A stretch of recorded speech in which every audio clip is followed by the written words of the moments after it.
గురుభ్యో నమః. ఈరోజు మన రెండు తెలుగు రాష్ట్రాల్లో ఎంతో ఆనందపడదగ్గ రోజు ఈరోజు. ఎప్పటి నుంచో మేము అనుకున్నటువంటి రాష్ట్ర స్థాయి భగవద్గీత పోటీలను వరంగల్లో అత్యంత వైభవంగా ఒక నెల రోజుల నుంచి శ్రమించి అందరికీ ఈ విషయం తెలిసేలాగా చేస్తే ఇది రాష్ట్ర స్థాయి పోటీలు అని అనుకుంటే అంతర్రాష్ట్ర స్థాయికి మారింది.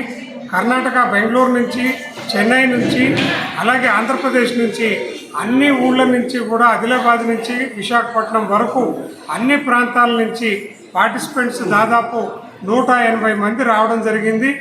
దాంట్లో 0 నుంచి 12 సంవత్సరాల వరకు జూనియర్స్ అని, 12 నుంచి 21 సంవత్సరాల వరకు సీనియర్స్ అని చెప్పి ఇక్కడ ప్రైజ్ అమౌంట్ కంటే కూడా, ప్రైజ్ విషయానికంటే కూడా వాళ్ళల్లో ఉన్న ఉత్సాహము సనాతన సంప్రదాయాన్ని, సనాతన ధర్మాన్ని నిలబెట్టడానికి భగవద్గీత ఒక వ్యక్తికి ఒక స్మృతిలాగా, ఒక కంప్యూటర్ కోడ్కి ఎలా అయితే కంప్యూటర్ సాఫ్ట్వేర్ ఉంటుందో దానికి మనిషి జీవనం గడపడానికి సమాజంలో గతంలో ఎలా జీవించారో అది పునఃస్థాపన జరగడానికి భగవద్గీత ఆ విధంగా ఉపయోగపడుతుందనే విషయాన్ని బయటికి తీసుకెళ్ళడానికి చేసిన ప్రయత్నం సఫలమైందని అనుకుంటున్నాము.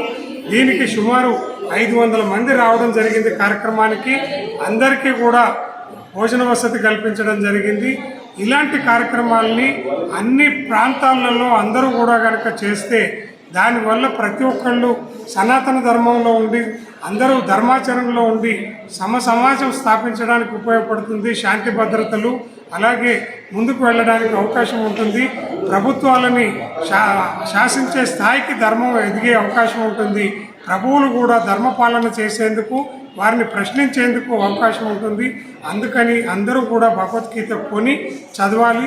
అది ఎప్పుడో పోయినప్పుడు అనుకునే సంఘటనలాగా ఘంటసాల గారి పాటలు విన్నట్టుగా కాకుండా దానికి అందరూ కూడా భగవద్గీత ప్రతిరోజు చదివించుకోవాలి. పిల్లలతోటి అందరూ చదవాలని కోరుతున్నాం.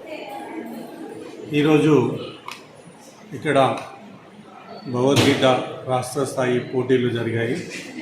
గురువుగారు చెప్పినట్టు గురు బ్రహ్మ, గురు విష్ణు, గురుదేవ మహేశ్వర. ఎంత విజ్ఞానం సంపాదించినా, ఎంత జ్ఞానం సంపాదించినా గురువు ఉంటేనే కానీ, గురువు ద్వారా నేర్చుకుంటేనే కానీ ముక్తి మోక్షం కలుగుతుందని చెప్పారు. గురువుగారు ఎప్పుడూ ఒక మాట చెప్తుంటారు, మానవ సేవయే మాధవ సేవ. కళ్ళు మూచుకుంటే మీ గురించి ఆలోచించండి, కళ్ళు తెరిస్తే దేశం గురించి ఆలోచించండి అని చెప్తారు. వారి మాటలను ధర్మ మార్గంలో అందరికీ ధర్మంలో ఉంటేనే మనం కాపాడబడతాము. ధర్మాన్ని రక్షిస్తుంది. మిమ్మల్ని రక్షించేవాడు ఈశ్వరుడే, నన్ను రక్షించేవాడు ఈశ్వరుడే అన్నారు గురువుగారు. కాబట్టి గురువు దగ్గరికి వచ్చినా కాబట్టి మనం తప్పు చేసినా కూడా నడుస్తుంది అంటే అలా నడవదని చెప్పారు గురువుగారు.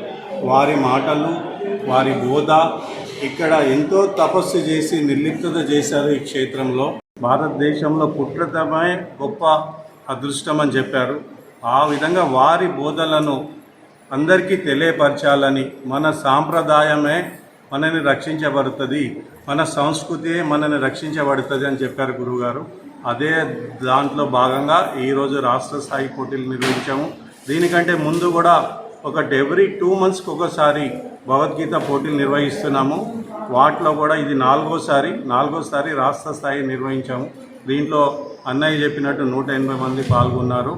వాళ్ళందరికీ కూడా టిఫిన్, వాళ్ళకి భోజన వసతి కల్పించి, ఇదంతా కూడా కర్మ అంతా కూడా గురువుగారు జడం అని చెప్పారు. వాటి వెనుక ఈ కర్మ చెయ్యాలి తప్పదు, కానీ కర్మ వెనుక భావన ఇంపార్టెంట్ అన్నారు.